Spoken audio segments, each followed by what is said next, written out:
Welcome to the first ever physical distancing Driving.ca comparison test, and today we're looking at the newest entry into the hybrid compact SUV segment, the Ford Escape Hybrid, and putting it against the class leader, the Toyota RAV4 Hybrid. These days, families are always looking for different ways to save a bit of money, but a lot of them also have the planet on their mind, and they're trying to be more environmentally responsible.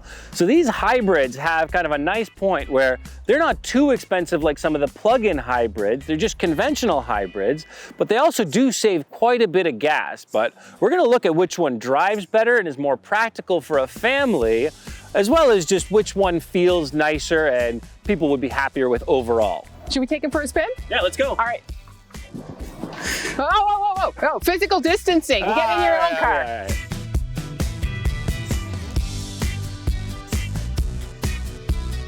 All right, rolling on electric power. That's one thing I like about both of these vehicles, is that you can actually tell very easily when you are rolling on electric power, because they both have different indicators. One is text, one is visual, but it's just nice to have that feedback when you're actually not using gasoline and know that the car is doing what it's meant to do. These two vehicles, we have very similar powertrains on paper, both having a 2.5 liter 4-cylinder engine, Atkinson cycle to save fuel, paired with an 88 kilowatt electric motor, but the power figures that we get out of them are different. In the RAV4, we have a total system output of 219 horsepower, and the engine itself is good for 163 pound-feet of torque.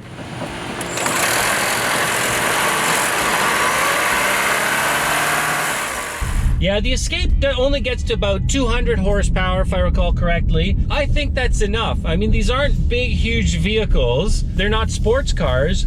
And when you press the pedal down, you get enough power to get away from a light and to get up to highway speed. And that's really what you need. What I like is that the pedal also gives fairly good control, in that with a hybrid coach in the Escape, it helps you stay on pure electric power if you want to, if you really ease up. Our Escape is showing that 30% of the total mileage on this vehicle has been electric only operation, and that's over 2,000 kilometers of operation from all the different people that have driven it. And it's fairly similar for our time in it these past couple weeks.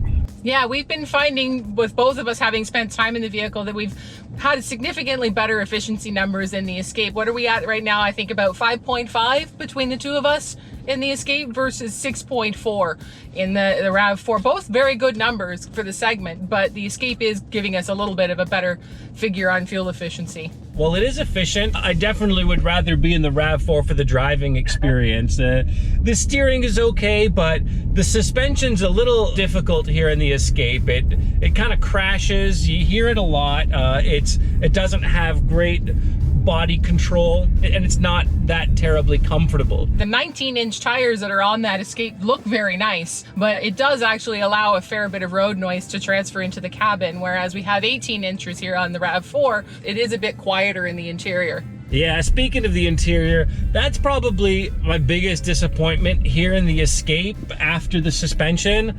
And that's just that it's like the door panels especially. I mean, they're plastic and they've got little divots in them in order to give them some visual interest, but just seems like pretty cheap plastic, and a lot of the knobs and switchgear seems fairly basic for a vehicle that's climbing well into the 40,000. So I agree completely, and the RAV4 is a good contrast in that respect, because while it's not leather that's used in this vehicle, it's Toyota's Softex material, a synthetic leather.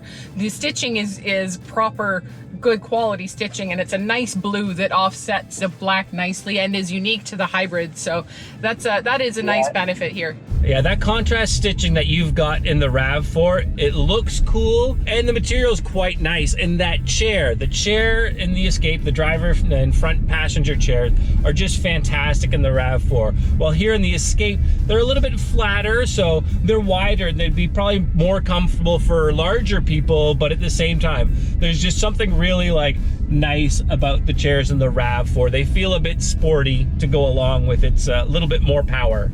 One thing I will give the interior points for in the Escape is that optional panoramic sunroof. It really does make a difference in terms of the interior feel, the brightness in the Escape. The RAV4, we have a small standard pane sunroof, which is fine. It's nice to have, but it's not quite as nice as that pano roof in the Escape. If we're looking at interior space, the most significant difference between these two vehicles, I would say, is the cargo. When you take our jogging stroller that we brought with us to experiment with today and put it in the RAV4, there's significant amounts of space left over in the cargo hold. If we're looking at in-cabin storage, more or less equivalent between the two, you know, enough cup holders for every seat position and USB charging. But the Escape Hybrid has great cabin storage up front for the driver and passenger, and there's a lot of cup holders and bottle holders, although it's at a disadvantage because it doesn't have a wireless charging tray. That wireless charger for phones is something that a lot of people really appreciate, and the RAV4 is in a nice spot here where you can just get in the car, toss your phone right in, connect to Apple CarPlay, Android Auto, both of which are standard on the RAV4 Hybrid. The infotainment system on the RAV4, I'm not as much of a fan of. Toyota's getting better in terms of its infotainment application, but I've always found that it's not one of the better ones in the industry, and I think that the newer Sync system seems to be a little bit more user-friendly. The Sync system looks better, it's fast, some cool toys built into it, but really the Toyota one works well. It just doesn't look quite as nice. It looks like it's from like a previous generation. In terms of the driving technology, they're both pretty equal. They've both got all the driver's aids. They've got adaptive cruise control with lane departure warning and lane keep assist, and it's got nice backup cameras and parking sensors on both ends. I like that about both of them, and I think it'll help families feel safer. The Escape Hybrid does have one slight edge over the RAV4, and it's got a head-up display, which is pretty neat because it just presents your critical driving information right ahead of you, like your adaptive cruise settings as well as your speed. However, at my height, when I look at the screen for the head-up display, the numbers are sitting half on the hood and half on the road, so it's a little bit of a miss in terms of how they've executed this very helpful technology. We also have to point out that the panoramic sunroof and the head-up display together are a $2,300 option, so you're looking at a bit of an increase in your price if you're going to equip those on the Escape.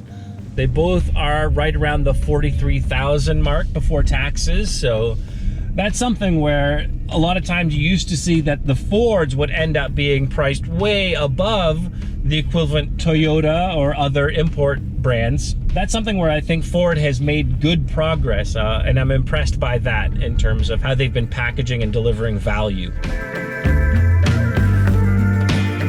Well, it looks like both of these are pretty impressive vehicles. I mean, Ford is coming back to the hybrid segment in the compact crossover class after missing a generation, and they've done it pretty well. It's really shown very nice efficiency. We've got it under 6 liters per 100 kilometers in our time driving it, so I was impressed with that. And some of the other technology is also pretty cool. It's got a head-up display, even though it's a flip screen.